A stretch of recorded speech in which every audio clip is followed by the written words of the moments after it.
Friends, old age means that hair turns grey early. The body weakens, teeth become fragile, cheeks sag, one gets tired quickly, the face loses its glow, the digestive system worsens, vision weakens, and so on. These are all signs of old age, but it no longer happens only in later years.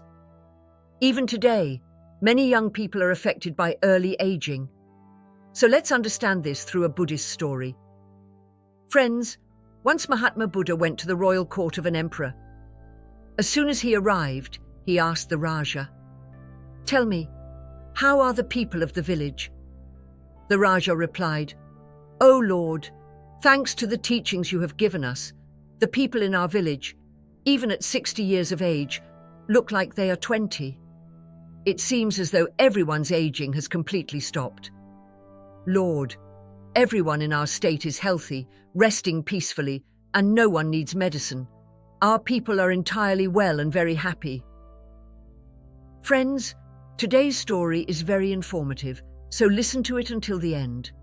Through this story, you'll understand why aging arrives at an early age. As you know, Mahatma Buddha was once an emperor too, but he left everything behind and adopted the life of a monk.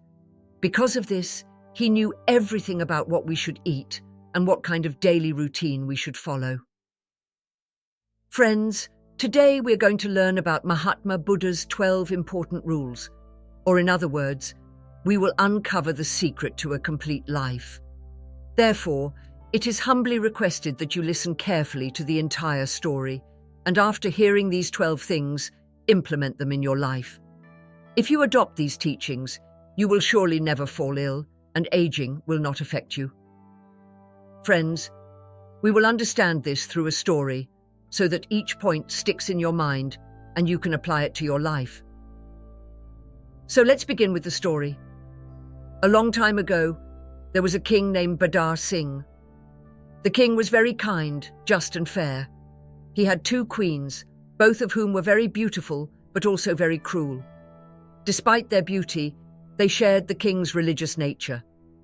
The king loved justice so much that his subjects never suffered, as he had formed a cabinet with 9 ministers.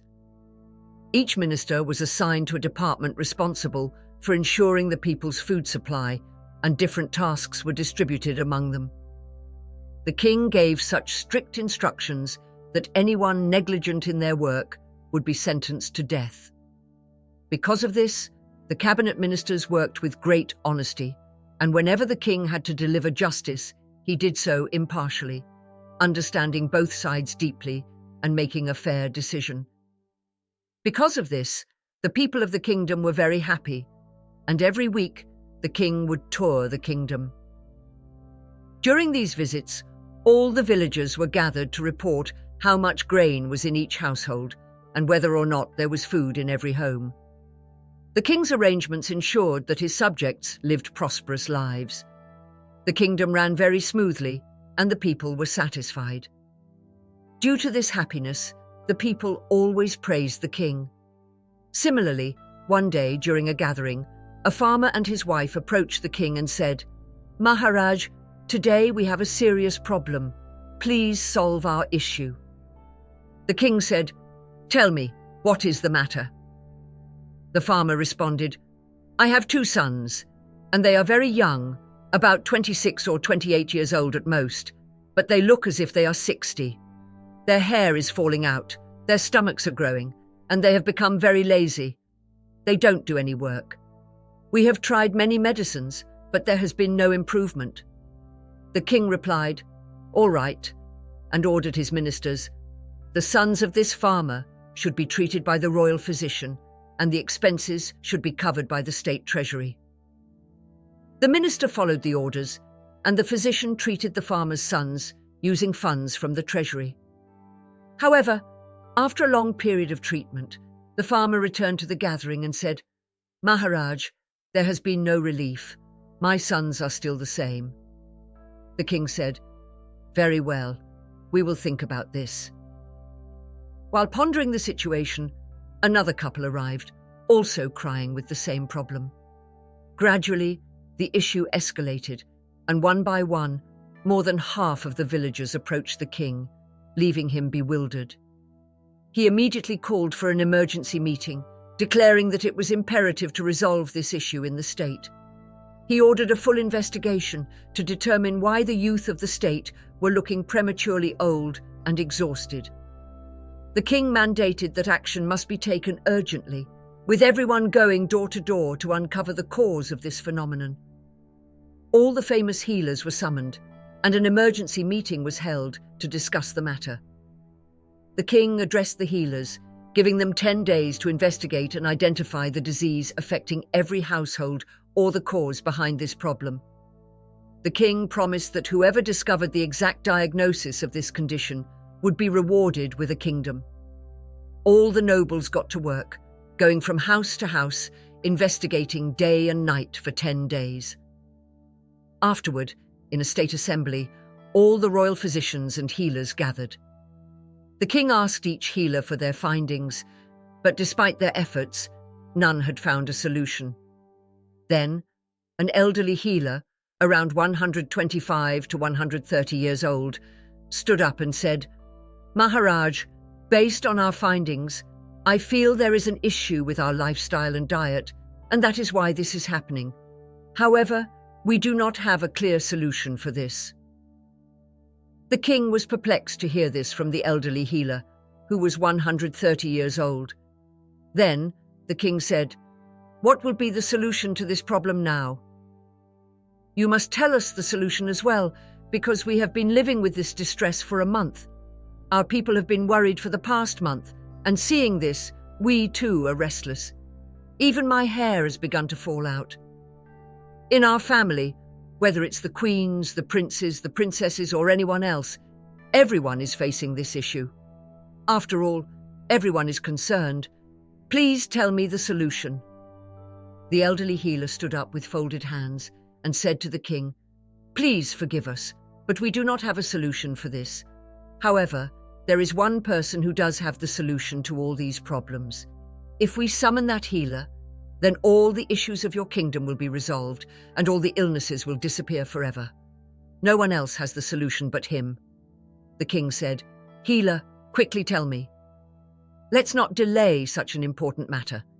Tell me as soon as possible, great man. What is the name of this wise person? We will invite him to our kingdom."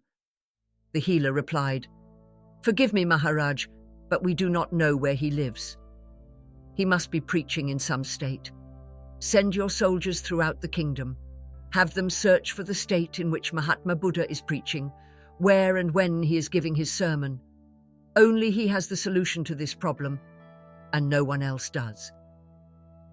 As soon as the king heard the royal healer's words, he ordered his most capable minister to find Mahatma Buddha as soon as possible and bring him to the kingdom with respect and honor. This is our strict order. Take all the necessary spies and quickly find out in which state Mahatma Buddha is currently preaching. He will come, I am sure. Send our message and tell him that the emperor is calling him. If he doesn't come, inform me, and I will go to see him myself with my concerns. All the ministers immediately dispersed in all directions. After much effort, they discovered that Mahatma Buddha was giving a sermon in a very distant place. The ministers went there, paid homage to Buddha, and said, "Lord Buddha, our king has summoned you. A great illness has fallen upon our kingdom. Will you please come with us?" Mahatma Buddha, being so kind and joyful, always had a single wish, that all living beings on this earth should be healthy and happy. In his mind, there was no deceit. No one was deceived, no one was sad, and everyone should live laughing. As soon as he heard the soldiers, he said, "Why don't we go immediately?" Mahatma Buddha agreed to go to the kingdom with the minister, and his disciples accompanied him as well. The king warmly welcomed Mahatma Buddha to the court, greeted him respectfully, and invited him with honor. Then the king said to Mahatma Buddha, "Lord, our people are very joyful and happy, but today a great burden has befallen them. A calamity has struck. When calamity falls upon them, it falls upon us too. These are not just subjects. They are our family. Please solve all the problems." The king praised Mahatma Buddha, and the Mahatma was very impressed by the king's thoughts and ideas. Smiling, he said, "Why not? This is nothing. Everything will be fine. All the people have brought these problems upon themselves."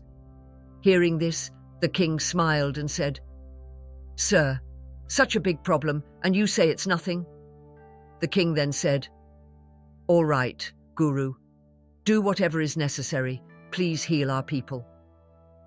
A disciple, who was in front of Mahatma Buddha, stepped forward when Buddha signaled him. The disciple said, "O Raja, give us an open space in your state where all the inhabitants can gather, a place with open air, natural sunlight, natural wind, and a golden atmosphere. Tomorrow, at 4 in the morning, we will begin treating the people. But before we start, you must issue an order in your state that all the inhabitants, including yourself, must be present at that place. Starting tomorrow, a sermon will be delivered to all the people, and these teachings will continue for 12 days. During these 12 days, all your subjects will regain their health." The king was very pleased to hear this from the disciple's mouth. "In just 12 days, the king said. "All right, any expenses required will be covered by our treasury." Then the disciple said, "There will be no expenses, Maharaj. You can rest assured. Simply give a strict order to your subjects that if they do not arrive by 4 a.m., they will be punished." The king implemented this order and said, "Everyone must be there tomorrow morning." The king chose a very suitable place and said, "Tomorrow, all the people must arrive at this place. We will also go and listen to the thoughts of Mahatma Buddha. We will follow everything Mahatma Buddha says, and our spies will watch over the houses. Anyone who does not follow the instructions will be punished in the assembly."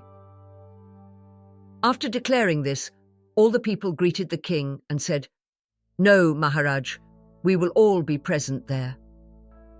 Everyone greeted Mahatma Buddha and departed. The meeting for the day was adjourned, and Mahatma Buddha's sermon was scheduled for the next day. Everyone arrived at 4 a.m. to listen to Mahatma Buddha's sermon. Then Mahatma Buddha signaled to his disciple in the assembly, and the disciple stood up and said, "Starting tomorrow, the people of the entire state must begin drinking 2 to 3 glasses of warm water at 4 in the morning after waking up. This warm water should be sipped slowly from an urn pot. Whoever does not follow this instruction will not find relief." This was Mahatma Buddha's first sermon. This first sermon must be followed, and tomorrow the second sermon will be given. Everyone must follow the sermon and attend the gathering. Once finished, the next day, all the people were present punctually. Mahatma Buddha asked someone from the crowd, "What happened? How many people followed it?" Everyone raised their hands and said, "We have followed it, and today we feel much relief. Our stomachs have been cleansed well, our bodies feel light, and we look absolutely healthy." Then Mahatma Buddha said to the disciple, "Now, the second piece of advice is that everyone must go for a walk." How much should they walk? Between 2 to 3 kilometers. The children and young people should run during this walk, and normal people between 40 and 50 years old should walk briskly, taking 1 step per second, 60 steps per minute. If they can run, they should not do so too fast, but should run only 2 to 3 kilometers according to their ability. That was the sermon for the second day. The meeting resumed the next day, and Mahatma Buddha again asked what everyone did during the first 2 days.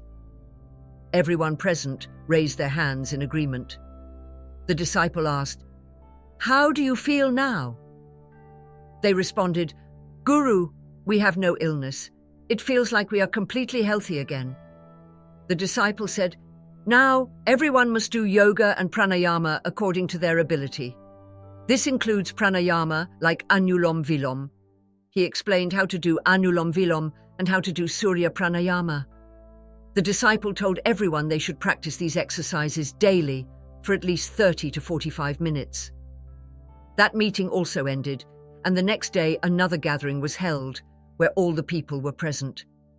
After the meeting, everyone was asked about their routine and who had followed the instructions. They all responded, "Now we feel as though there is no illness. We don't need an alarm. Our eyes automatically open at 4 a.m. Hearing this, the king was very pleased, amazed that his people were healing without the need for money. The king immediately rejoiced and told Mahatma Buddha, "Greet him and ask him to stay in our kingdom. Lord, don't leave from here." Mahatma Buddha smiled, as his way was always to maintain a joyful attitude and not to worry. He then said, "Now that everyone knows about prana yoga, the next step is that everyone should eat 300 grams of sev. You can eat more, but not less. After that, everyone can continue with their work." That day's meeting concluded and was dismissed. The next day, everyone gathered, and they were asked who had felt so much relief. Everyone responded that they had fully recovered. Once again, the disciple said, "There is still half of the rule left to fulfill. If you follow the entire rule, you will have no disease, old age will fade, and it won't even approach you. Your masculine strength will remain intact, like that of Mahatma Buddha, and your face will remain radiant." The disciple then explained the next sermon. Listen carefully. From tomorrow until 7 or 8 a.m., you must eat sev. After that, 2 hours later, you can eat to fill your stomach, just as you do daily. But after eating, everyone must consume roti, a multigrain roti. It must not contain wheat, as wheat is not good. Instead, it should contain millet, corn, and chickpeas. Everyone should prepare roti with these 3 ingredients. Additionally, on the plate, there should be a bowl of lentils, homemade ghee, and a bowl of mixed vegetables according to the season.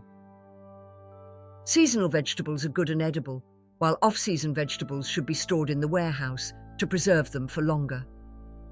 Finally, 30 minutes after eating, everyone should drink a bowl of yogurt. If you also include this in your diet, then, after half an hour of eating, add jaggery to the yogurt. If you do this, your food will digest much more easily. The disciple concluded by saying that the sermon for the day had ended and that the next day everyone should attend. By following these instructions, everyone went happily to their homes, following what had been mentioned in the sermon. The next day, the meeting was held, and all the people were present. They were asked who had felt so much relief. The people responded, "Lord, we have no illness. We are completely healed.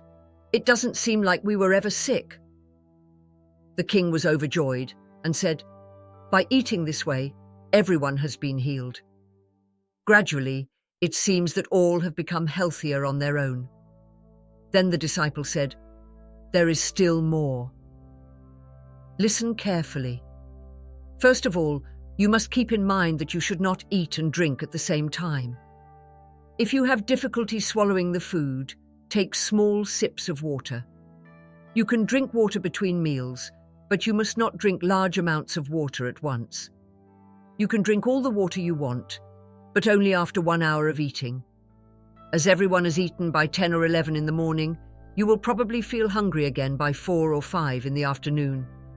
At that time, everyone must eat a plate of salad, and each person must eat the salad according to their weight. For example, if someone weighs 50 kilograms, they should eat the salad in proportion to their weight. If someone weighs 60 kilograms, they should eat 300 grams. If they weigh 70 kilograms, also 300 grams. And if someone weighs 80 kilograms, they should eat 400 grams of salad. The salad should contain carrots, beets, radishes, tomatoes, and a piece of ginger. Additionally, 3 or 4 cloves of garlic should be added for flavor. Black salt or roasted cumin can be added if desired. You must not eat anything before consuming the salad. Follow these instructions and return the next day. That meeting also ended, and everyone went back to their homes, following the given rules. The next day, at 4 p.m., they were asked how they felt and how their bodies were. Everyone had smiles on their faces, and their faces shone like light. It seemed as if their declining age had come to an end.